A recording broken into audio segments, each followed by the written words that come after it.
तुम्हीही मेशोवर साडी सेल करत असाल किंवा करायचा विचार करत असेल तर खरंच खूप काळजी घेणं खूप महत्त्वाचं आहे.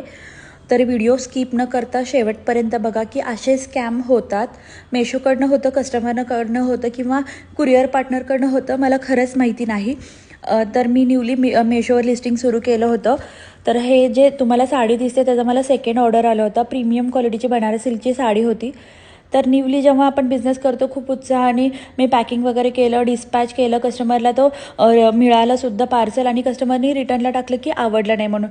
ठीक आहे, त्याचे मला ₹175 बेअर करावं लागले. पण रिटर्न आलेली साडी जेव्हा तुम्ही बघितला तर तुम्हीही माझ्यासारखं शॉक व्हाल. तर आपण एवढे कष्ट करतो तेव्हा असे स्कॅम होतात तर खूप वाईट वाटतं.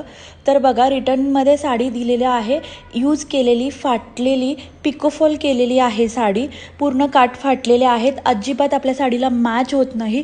अशी साडी बिनधास्त कस्टमरनी रिटर्न टाकलेलं आहे. कस्टमरचं नेम मी शेवटी व्हिडिओच्या दाखवणार आहे. तर हा व्हिडिओ एवढा शेअर करा की जो हा स्कॅम केलेला आहे त्याच्यापर्यंत हा व्हिडिओ नक्कीच पोचला पाहिजे. आणि तुमच्या फ्रेंड्स फॅमिलीमध्ये कोण मेशो सेलर असेल तर त्यांनासुद्धा शेअर करा की जेणेकरून ते सुद्धा सतर्क होतील.